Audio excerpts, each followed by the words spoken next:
all these different things of prevention, but when it comes to mental health, our only action is reaction. We've got to change that. The second leading cause of death among young people is suicide. The work that we're doing right now, right? Early on to look at things and support people before it becomes a crisis, right? The idea is if we build this massive ecosystem across the world of people that can be there for one another, what a different world this would be. There's a lot of negativity in our world these days, right? I mean, and it used to be to get that information was a lot harder, so you wouldn't hear it as much. You could hide from it. There's no hiding from it. But what gives me great hope are the young people that I talk with. Hello, everyone, and welcome back to the podcast. My name is Stephanie Marie, and I'm on a mission to spread hope, sharing people's stories to encourage, inspire, and empower you.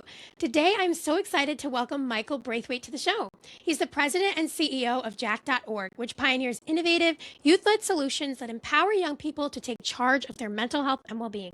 He also is the host of their podcast, Jack Amplified, where he speaks with youth advocates, thought leaders, and mental health experts. Michael brings over 30 years of experience in nonprofit leadership, working to advance social impact initiatives across the housing and youth social services sectors. Prior to being at Jack.org, Michael was the CEO of Blue Door, one of Canada's leading housing and homelessness service organizations, leading the creation of social programs to provide job training and pathways to meaningful employment to prevent homelessness. He was also the CEO of Raising the Roof, where he launched a national program to transform underutilized properties into affordable housing. He's even been awarded the King Charles III Medal for his outstanding work in community service. It's an incredible privilege to be able to speak with Michael today about the incredible work he's pioneering with his team at Jack.org. And so without further ado, let's begin. Hello, Michael. Thank you so much for joining the podcast. I'm so happy to have you here today. Happy to be here. Thank you so much. You know, I've been involved with Jack.org's work for a while now, about your organization for around 5 years. And I was very fortunate that my school, where I came from, Pace University, had shared about Jack.org's work, specifically the Be There certificate. And we had hundreds of people completing it and still ongoing. I hear about people that are completing it, but not only students, also faculty and staff and admin are completing it too. And that's so important. We're going to get into all of that today, especially how important this is in the college landscape as well. But I'm so excited to talk about Jack.org. And so I'd love to start with, for people who haven't heard about Jack.org, can you share a little bit about its founding and how it evolved really from where it began, its major initiatives and programs, and really how people can get involved? So starting with a small question, right, Stephanie? No, you know what? Well, because the name itself, you think Jack.org, it doesn't say, oh, that's what you do. But it does speak to why we are here. So we were actually born out of a tragic situation. Young Jack Windler in 2010, he was attending university. He was a academic. He was an athlete. He always succeeded. He was like, well-accomplished young man. And then a mental illness kind of took over. And he didn't know what to do with that, right? His parents were unaware. And his friends were kind of, something's up. It's the classes. We don't know what to do. And unfortunately, young Jack lost his battle by suicide. When his parents were called and told Jack had passed, they were shocked to learn it was by suicide. His dad, who had been an entrepreneur for many years, really in his grief kind of dove into, with his wife and his family, kind of dove into like, what was missing? Was there a gap? Was there something there? So he looked at all the different offerings around mental health and saw that there was a real gap around early intervention prevention. Yes. So, before it spirals into crisis, before, unfortunately, you lose lives. And so looked at what could be done. And, that enormous lift, if you wanted to put staffing in every school or every place that, it's hard to do. But what if we empowered young people to support one another and built this massive wave of peer-to-peer support? And that's exactly what Jack.org has done across the country, starting with Jack chapters in schools, both high schools, colleges, universities, where we create these spaces. What if young people had spaces led by young people who led the discussion around, hey, maybe we want the school to change policies. Maybe we want to do a mental health wellness fair. Maybe we want to bring in some speakers. Maybe we just want to do a summit or something. But it's led by them. And then they had money to do that, which is raised by Jack.org, and some direction to at the very beginning. How do we do this? So you have hundreds of chapters with Jack.org. And then beyond that, outside of school, are there community places where what we call champions, which is like a community version of chapters out there doing that too? Because I'll tell you this, right? So I'm 53 years old. If I get up in front of 17-year-olds and talk about mental health. It's just noise, right? Like, whatever, old man, we're not listening. But if their friend tells them the same thing, it's gold. And why is that? It's about Yes. Yes. relatability, right? Like, I can relate to you. If someone looks like me, sounds like me, has gone through the same things Right. at my same age, that means I'm not alone. And that's a huge part of it, right? Yes, it And is. so the organization in 2010, when his dad did this, they started with a ride called Jack Ride, a Mm-hmm. memorial ride. And then he spent some time at a large charity in Canada called Kids Help Phone. And they gave him some time to look at where the gaps were. And then Jack.org was born out of that. So we've been going strong ever since, adding things like the Be There certificate that you've talked Mm-hmm. about, that I'm sure we could touch more on. But we also have a Yes. series of 100 young people across Canada that do Jack Talks, that are trained how to Mm-hmm. talk about their mental health journey in a very safe and impactful way that hopefully inspires others leaving that talk to say, I'm more likely to tell someone if I'm struggling with my mental health because I've seen Mm-hmm. someone who had that courage to do that speak to me today, right? So, and we pay those Right, yeah. speakers, and it's a great, like, what a great thing for them, just a confidence builder as they move forward. And I would say the other thing that makes us unique, and I'll stop there, is that we are not just what we think youth want. Yes. We have a youth voice council of 25 young people across the country that from all different parts of the country that really inform us, from marketing to fundraising to programming, what youth want and what is and what isn't desirable for youth. Yeah, that's so important because, again, we could see the data about there is a youth mental health crisis, and we're also going to get into that as well. But like I really love about Jack.org is that you're listening to what they want. It's not only just research of like, hey, here's the stats, here's what's going on, here's the landscape of it. This is a problem, but also what do young people want and how can they actually help one another? So that's really the incredible part of it. And Michael, I'm really interested, how did you get involved into this work? I mean, you've been in nonprofit leadership for a while. And so can you walk us through your journey, how you got involved with Jack.org, and why is this mission meaningful to you? Sure. I'll give you the short version of it. When I was 12, I was voluntold. I say voluntold because my mom made me volunteer at the Y. I'm like, why would anyone volunteer? Do something for free.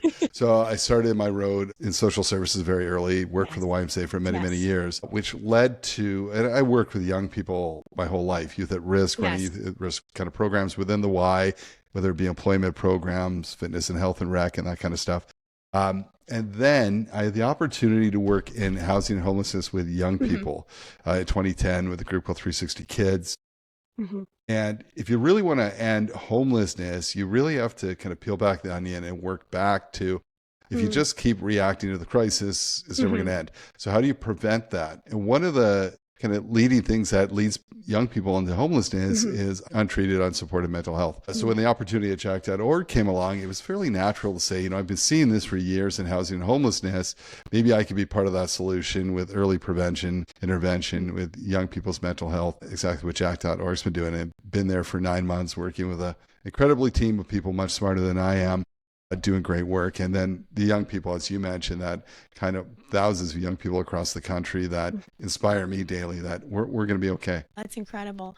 Thank you for doing that. And I was going to mention about, you've worked closely with youth experiencing homelessness, and how did that shape the way that you view mental health and what the work that you're doing in Jack? Well, we used to do this event called the 360 Experience. So basically what we do is we would bring in executives, chief of police, different people and we'd give them an envelope with a real experience that a youth experiencing homelessness. And it might have like $2 in a bus ticket. And this is in the middle of a Canadian winter. And we're like, good luck. And them and a partner, they'd go and have to experience this. So maybe they'd have to get to the nearest shelter, which is hour and a half away on the bus in the middle, and they'd experience the loneliness, isolation for one night. And then we'd say, go to work tomorrow. And they'd go to work and they're like, I was a mess. Like my mental health was a mess. Like I didn't sleep well. I said, well, imagine doing that all the time. Because a lot of young people, because they're scared and they're alone, will walk the streets, not sleep all night. And if they are still in school, they'll sleep in school a bit because they finally feel safe, right? And then they're judged for, that lazy kid sleeping in school, whatever it might be. And people start to understand that, right? So I would see this all the time that, had this person had access, if we had equitable access to mental health supports throughout, maybe this person wouldn't have dropped to school. Maybe that wouldn't have led to them experiencing homelessness. And you see it all the time. And also what happens too, when they don't have access and you're on the street, is you might start self-medicating. right? So it leads to addiction and different things. And it's if we don't, with young people, if you do not get them the supports they need when they're experiencing homelessness within 2 years, it's lifelong, which is a life sentence. And mental health plays a big part in that.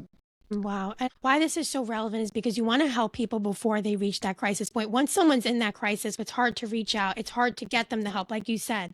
So this is why it's so important.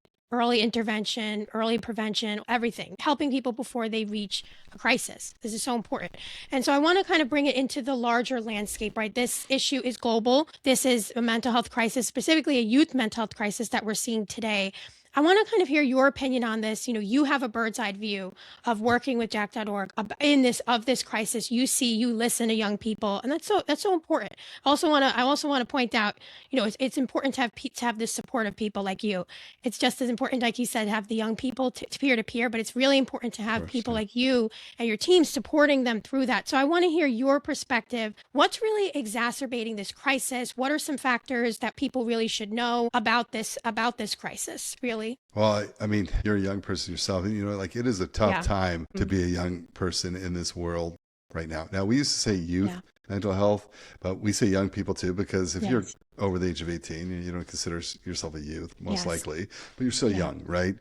Yeah, and I think there's so many different factors, whether it be coming out of a pandemic, which, we were isolated and alone for so long. We have inequity of services. We have lack of availability of services. I think we are a world that loves a good crisis, right? So prevention sometimes is not as sexy in a sense that there's no fire to put out. You're going early on to prevent the fire, right? But then it's wonderful because not only does it save lives, it saves money, to be honest, like on your economy, your healthcare system and all that kind of stuff. But we love a fire, right? Like, oh, hey, this is happening, got them treatment, problem solved, right? So it's a mentality we have to change around the world, is to stop just reacting to things, right? We wear a seatbelt to prevent ourselves from getting hurt. We exercise and eat something green to prevent ourselves from being unhealthy. All these different things of prevention. But when it comes to mental health, our only action is reaction. We've got to change that. And access and accessibility too, right? Someone in a big city will have different access points to mental health services than someone living in a farmland kind of area where your nearest neighbor is 2 miles away, right? That kind of thing. And Canada is no different. And, the Northwest Territories and our territories up north in Canada, access to housing, access to mental health supports, access to healthcare becomes even more challenging, right? I mean, there's still parts of Canada and of course around the world, but across Canada that don't have drinkable water, right? Which is just like shame on us. Wow. But with all these different things facing young people, aside from social media, what's going on in the world today, employment is looking grim. We see the data that they're faced with and access to that data daily around employment rates being down, young people not succeeding, Gen Z is this and that, right? Like it's a lot of negativity. So it's hard to stay positive, in this kind of negative world. It's like the AI taking over, all of these things. It's like all contributing. Yeah, that's exactly, what people are seeing, what people are feeling mostly right now. I really resonate with what you said about how when it comes to mental health, it's a reaction. When it comes to wellness, right? Yeah. It's more like, oh, you don't go unless something is wrong. You don't go to therapy or something unless something is wrong. But it's not just therapy, but it's also all of these holistic things that people can do to really care for their mental well-being. And so I want to talk about, what do you think people misunderstand about youth mental health today? Well, a little bit, I think, is what you're like. Sometimes people want, all of us, we want just, it's not simple, right? And that there's like this silver bullet. If we, they'll say just exercise. Well, part of it, right? No, medication is bad. No, it's not, right? Like not all of it. Yes. And so we want bad or good. And a lot of it lives in the gray, right? With young people's mental health. The good news is in North America, we're talking about mental health. We weren't talking about this 20 years ago. The challenge to that is now more than ever. So now that someone says, I need help, we can't manage the number of people that need help, right? So we don't have the supports. And when you don't, that people spiral kind of into crisis, right? And it can only get worse. I think the misconceptions too, sometimes around health in general, is that when you look at a government budget, 98% of it will be around physical health, around their health spending. And 2% health is health. Mental health is health. Why are we spending such a little amount on the mental health piece? Employers, If, you have a sick day, well, a cold, flu, injury, no problem. But if it's around your mental health, are you being challenged around that? We're like, come on, shake it off.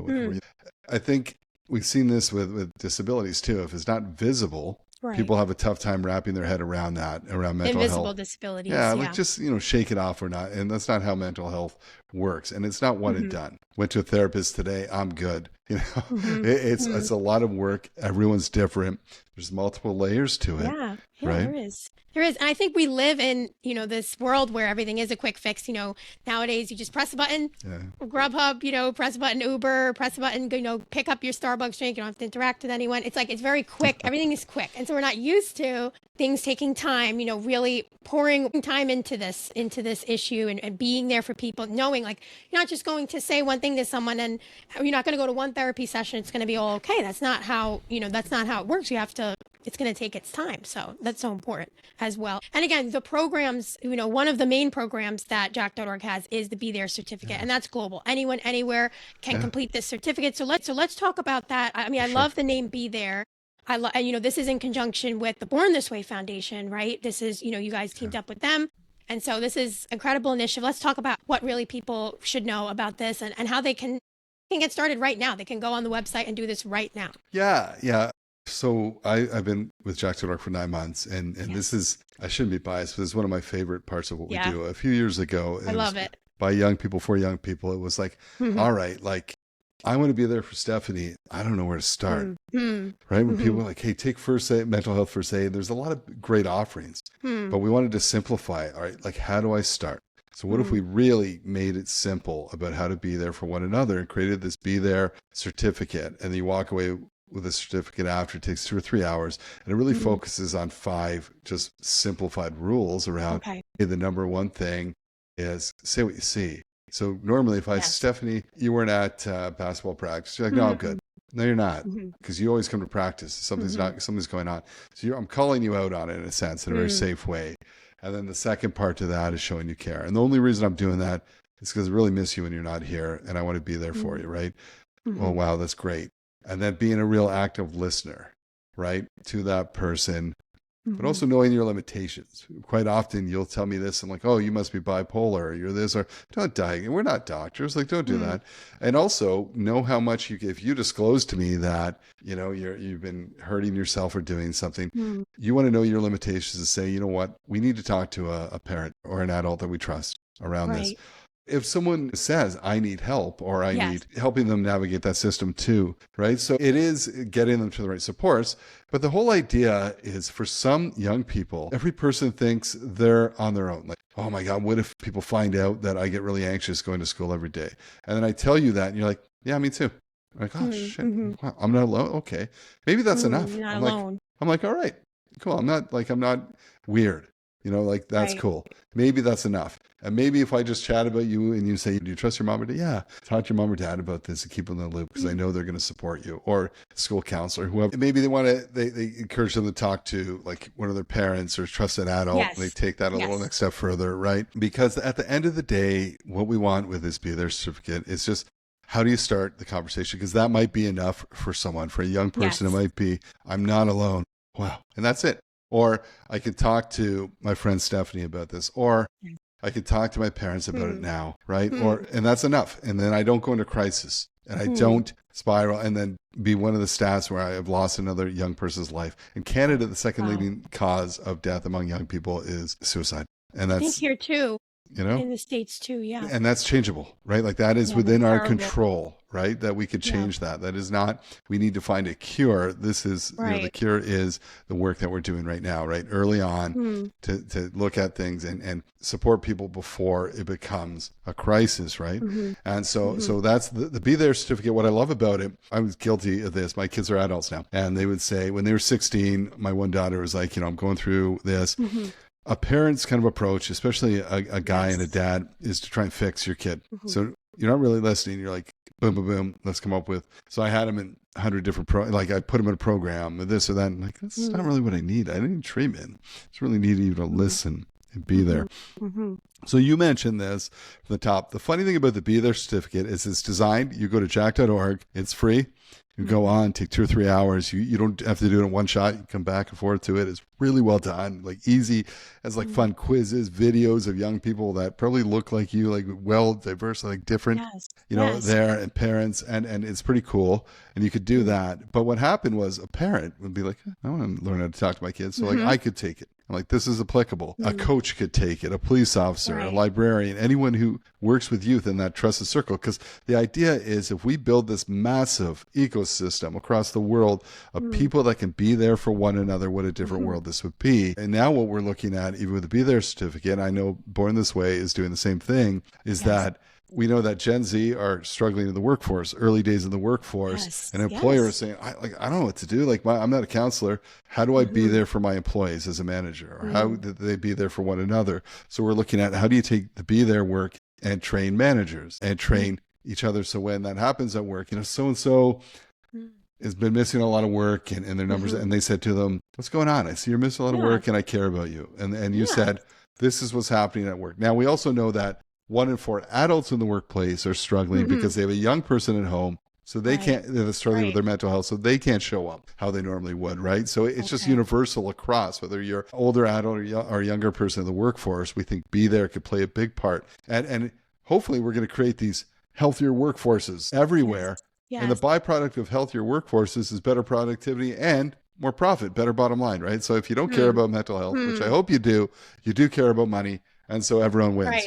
Right. And you know what I love about that? It's a ripple effect. And I also want to mention, it's a very quick, I had done it a little while ago. I'd done it again. You can keep doing it, by the way. You can keep getting a refresher. I do it every year. I do a refresher of it. How many minutes is it? It's very quick. Like, listen, the refreshers are quick. If you could take 2 to 3 hours to do this, it isn't a full day. It's not. And then you get a nice certificate. Be There's certificate out of this.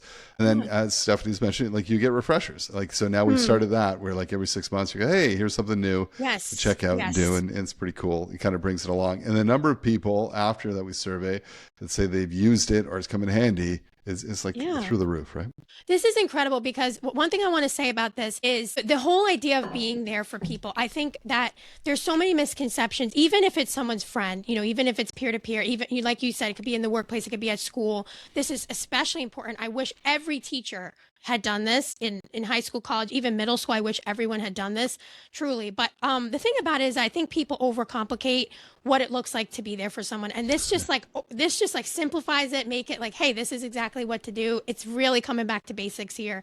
People think like, I'm not a therapist. I'm not a counselor. I don't know the right thing to say. I don't know the right thing to do. It's just being there for someone. We overthink things and there's no grand gestures. There's no even grand thing you're going to say to someone really. And really, if you think about it, if someone is really struggling, nothing you say or do is going to change that. But the whole idea, if you're being there, sitting with someone in that silence and that pain, being there for someone, that's all the difference right there.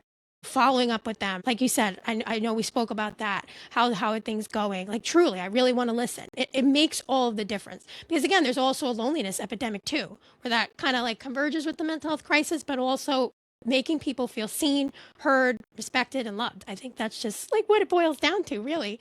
So I love this. And, coming back to if someone sees this today and they're like in an admin position, they're in a position, let's say they're on a committee, they want to bring this to their committee. That's what my school had done. We had a well-being committee. We also had a kindness committee, and we brought it to our committee.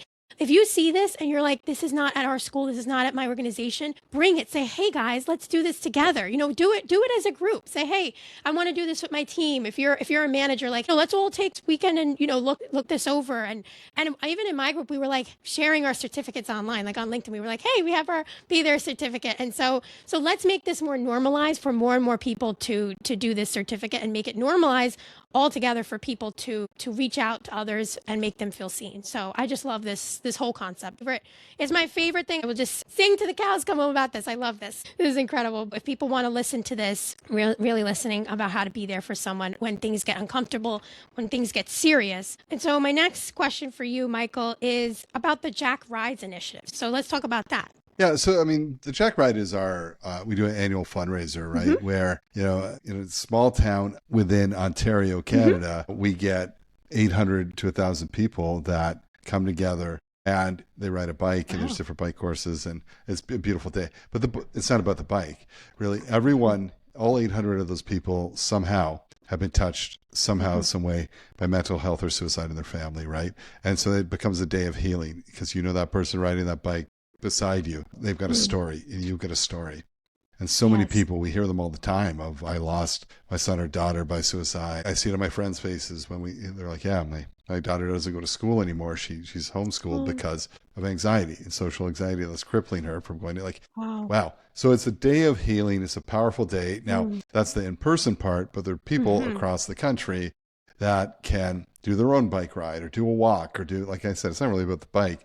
You could the mission, rollerblade or run or walk or do whatever it is about coming together that day to say no more, and to say we will not accept status quo. We need to do more for our young people across Canada, around the world, when it comes to prevention of young people's mental health. And people, like you said, who have lost someone through suicide, or people who know people who are struggling. It's a way to also get together and just form this community of we see you, we're together in this. We know this shared pain. And I think that's the core of everything Jack.org does, is that peer-to-peer support, is that building that community together. And so really what I want to say, if I gave you a loudspeaker right now and you could speak to every young person, what would be your message to them? Message is, we're listening. We want to continue to listen. Your journey is special. You are different, but in a good way. But you're not alone. You are loved. And there are people around you that want to be there for you every step of the way. And, speak up early and make sure you're heard. I think that's kind of the message too. You have a voice, and it's a powerful voice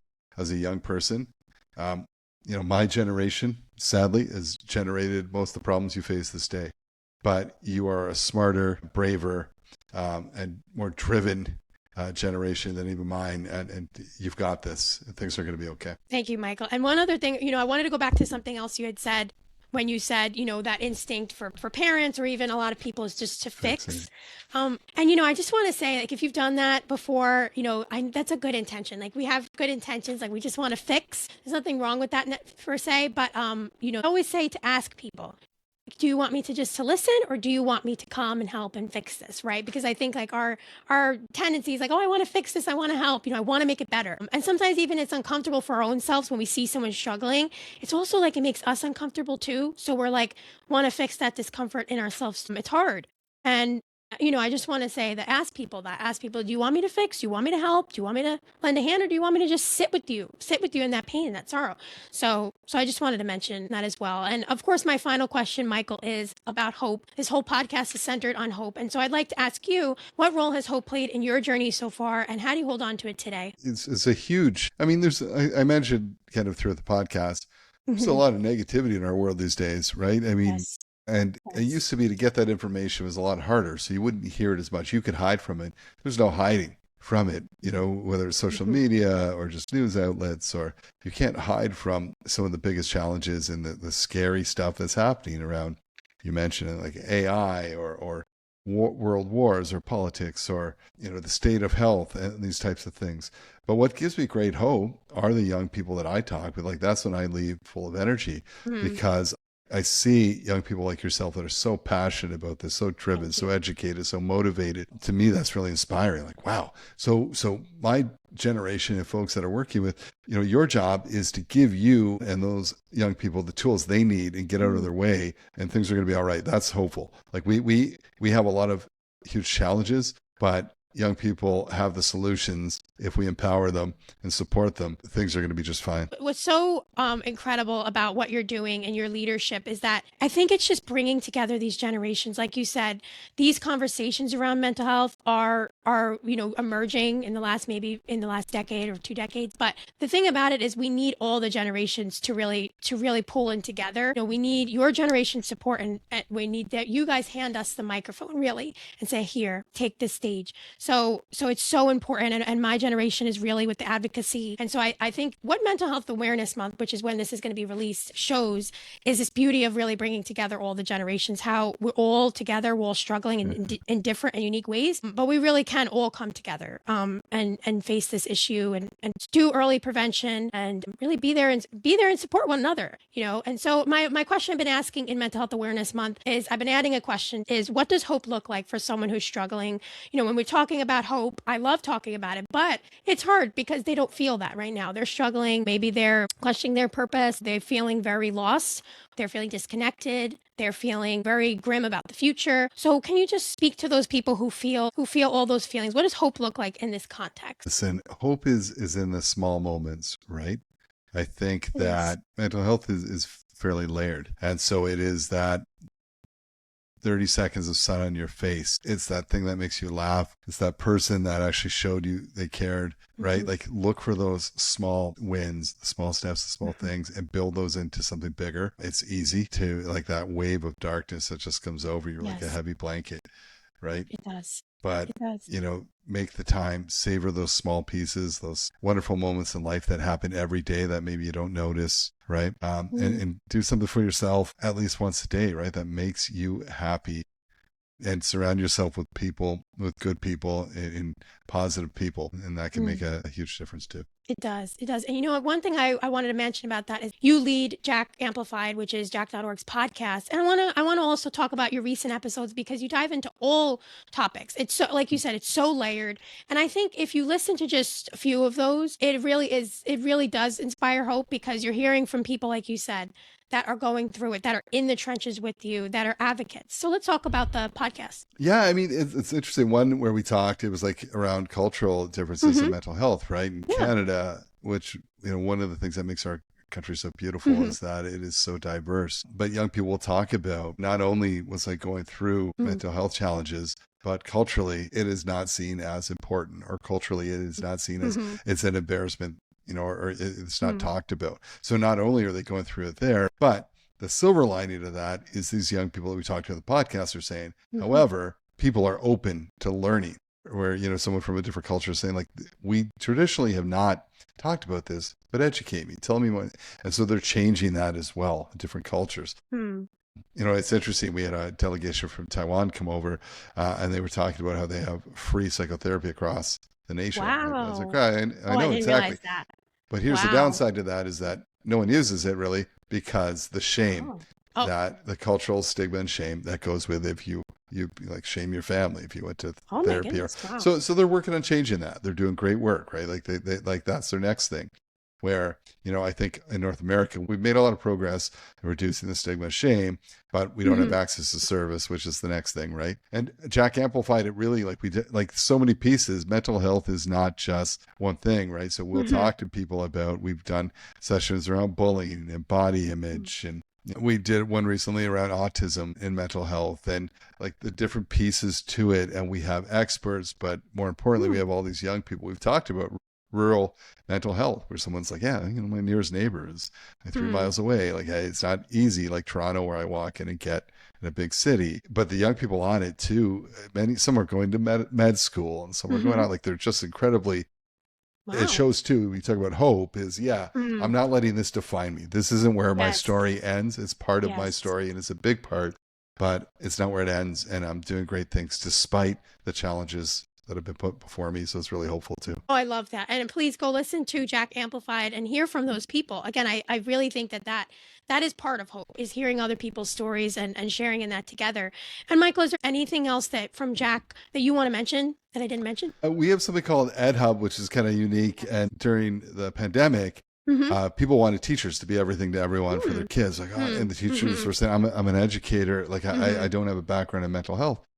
So Jack.org developed something called EdHub, which teachers, it's a resource for teachers, grades like 7 through 12, that, that supports them in how to broach and work mental health conversations into their curriculum. It's pretty cool. We just added a bunch of new pieces around Indigenous mental health and different things there too, like different subjects. So if, like this is happening, like the teacher's like, there's a lot of talk about this in my classroom. How do I even like have a conversation around that? They go to the EdHub and it gives them all the resources they need to kind of facilitate that conversation into their curriculum and classroom. So that's pretty cool too. Yeah, that's so important because I think educators, they're faced with so much that maybe when they go to school, right, they're learning their subject, they're learning how to teach, but they're not learning everything that's coming up and they're not expected to know all of that. So I think having that support curriculum is so important. And it changes with the times. Like you said, it came during the pandemic.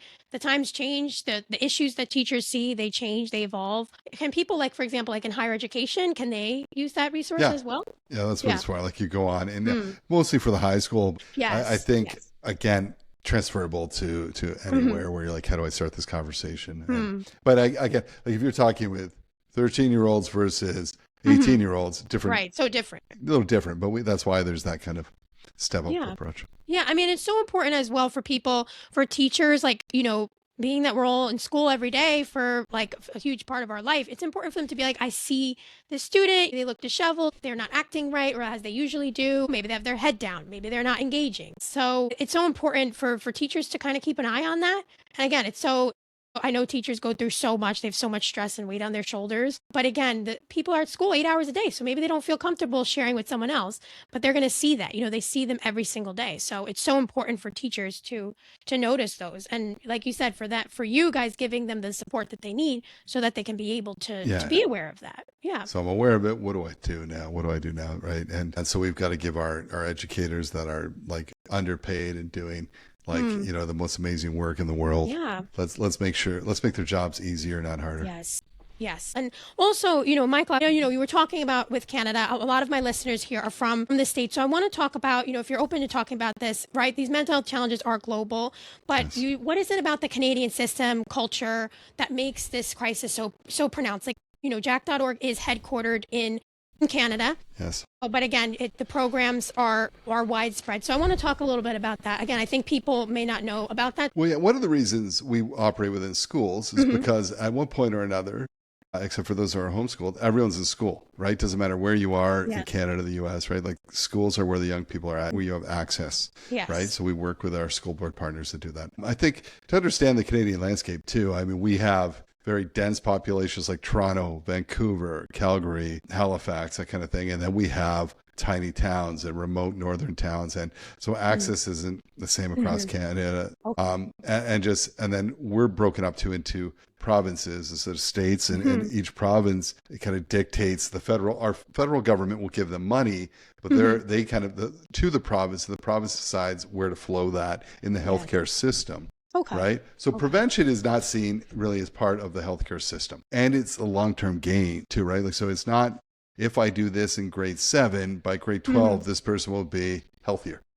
You kind of remember too, government kind of works in 4-year blocks usually, right? Where, what do you got? What else you got? Like, I've got to try and, within my term or, someone else would take credit for that too. So in Canada, kind of that Canadian landscape around, we do have universal healthcare, which is amazing. But the universal healthcare is very much focused on that physical health, as I talked about before. Okay. So people have access to healthcare, but it is not necessarily equal access in a sense that, again, where you live, where you come from, how many doctors, like there's hundreds of thousands, probably, I would say millions of Canadians without a family doctor. We just don't have enough. Wow. Right. And so and many times if your family doctor can't make that recommendation for you to go to treatment therapy, whatever, then you don't. Right. So access is a tough challenge across our country. Right. Listen, and I'm a very positive person. We have like some incredible organizations across our nation, nonprofits, government, and others working hard. They realize it's a crisis, but we're just not putting the resources we need and the importance on mental health is health, where the spend should be, right? Yeah, that makes sense. That makes a lot of sense. That gives us a good context for this. Oh, thank you so much, Michael, for this. This has been incredible. Stephanie, like, how do we change the conversation? How do we make people more aware? Well, it's doing exactly what we're doing here today. So thank you for having me on. Thank you for having these conversations. They're important. Thank you so much. I'll also mention, if someone is out there, they want to share their story, are they welcome to contact you about being on Jack Amplify? Yeah, would love that. Yeah, we'd love to talk to young people and young people outside of Canada and talk about how is it different or how does it look different in your area, right? Would love that.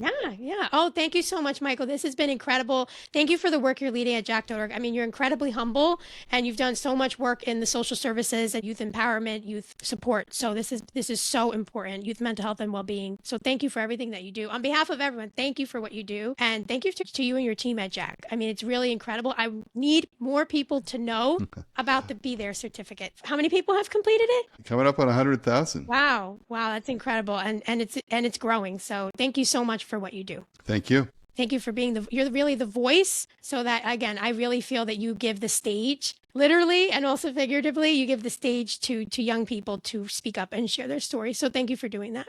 Incredibly kind of you. Thank you so much.